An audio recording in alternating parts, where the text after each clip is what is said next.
मैंने और मेरे दोस्त विक्रम ने भानगढ़ की कई कहानियां सुनी और लोगों के मुताबिक भानगढ़ इंडिया की सबसे डरावनी जगह है।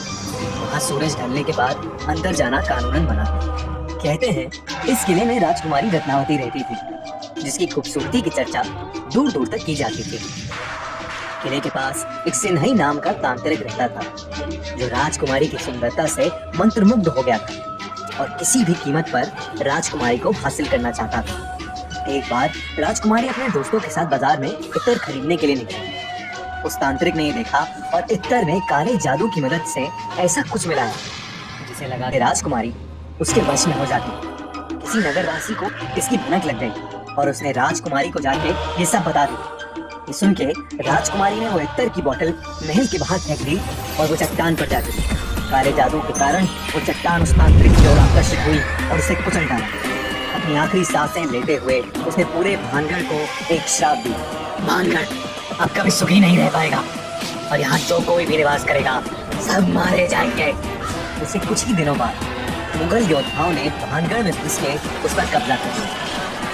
इस लड़ाई में 10,000 लोग मारे गए, जिसमें कई औरतें और छोटे बच्चे भी। राजकुमारी रत्नावती को उन्हीं के कमरे में घुस के मार दिया गया था।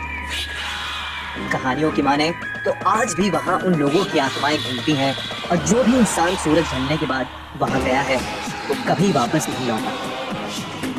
हमने सोचा कि हम भानगढ़ जाके पता लगाएं कि क्या सच में वो इतनी भयानक जगह है या ये सब सिर्फ एक कहानी।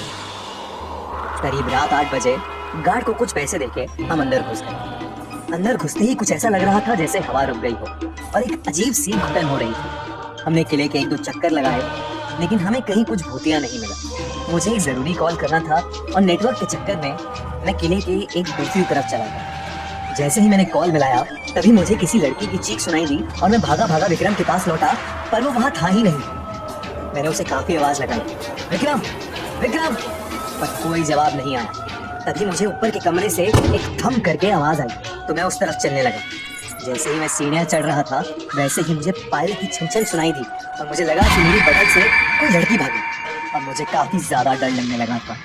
मैं फिर चिल्लाया, विक्रम विक्रम। मैं महल का हर एक कमरा देख रहा था।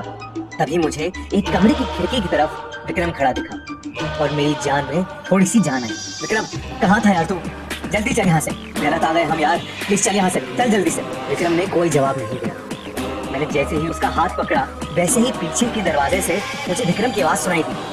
जब मैंने देखा कि विक्रम तो अभी दरवाजे से आया है और मैंने जिसका हाथ पकड़ा है वो कोई और है, तो मेरी बुरी तरह हालत खराब हो गई। जैसे ही मैंने उसका हाथ छोड़ा उसने मुझे मुड़ के देखा। उसे देख के मैं कांपने लगा और पीछे गिर पड़ा। विक्रम ने मुझे उठाया और हम दोनों भागे भागे वहां से निकले। मैंने उसे बताया कि मेरे साथ क्या क्या हुआ और विक्रम ने बोला कि उसे भी महल में किसी लाल साड़ी वाली औरत का भूत देखा। हम वहाँ से बच के अपने घर तो आ गए, लेकिन उस घटना के बाद अब हम कभी भानगढ़ की कहानियों को नजरअंदाज नहीं करते और ना ही किसी को वहाँ जाने की सलाह देते।